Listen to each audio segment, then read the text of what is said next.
je suis Delphine Duez, productrice chez White Boat Pictures en Belgique. Et Valentin Leblanc, producteur chez Black Boat Pictures en France. Depuis 2017, on choisit des courts et longs métrages qui nous vont droit au cœur.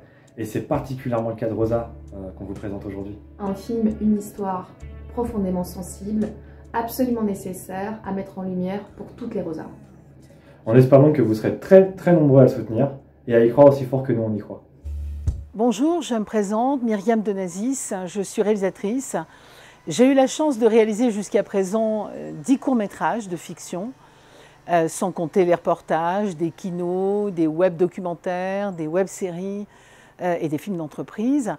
Et je m'apprête à réaliser mon 11e court-métrage Rosa, qui durera environ 15 minutes. Alors, la bonne nouvelle, c'est que Rosa est un film que vient de préacheter France Télévisions. Ça veut dire que vous allez donner de l'argent à un film que vous allez pouvoir voir où que vous soyez en France ou dans les pays francophones, sans compter que nous allons quand même le déposer dans des festivals. Alors Rosa, c'est l'histoire d'une femme d'une 50aine d'années, esseulée malheureusement, sans emploi depuis trop longtemps, qui a perdu avec les blessures, les années, l'estime d'elle-même.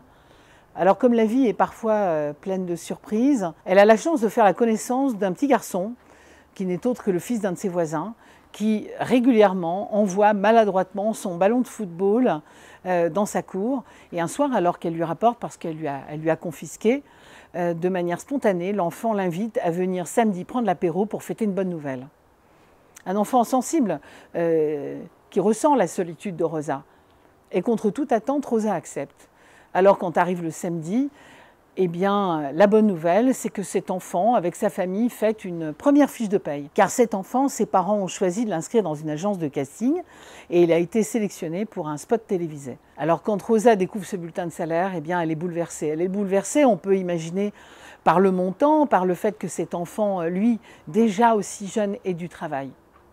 Ça la bouleverse tellement que dès le lendemain, elle va chercher parmi des photographies anciennes et elle tombe sur un portrait d'elle, enfant, sensiblement au même âge.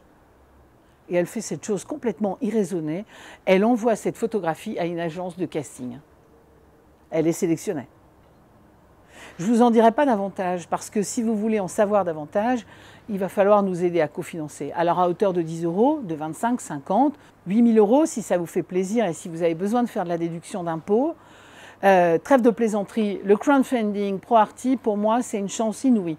C'est une chance inouïe parce que ce scénario, je l'ai écrit pour vous. Je le pense sincèrement, je l'ai écrit pour le public. C'est un film sur la réparation, c'est un film sensible, avec une fin heureuse, sans trop vous dévoiler les choses. Alors merci, allez-y, faites circuler, vous savez comment ça fonctionne. Si l'argent arrive, eh bien, nous tournerons donc au mois de mai 2022.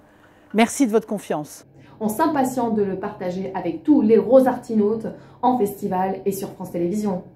Merci beaucoup.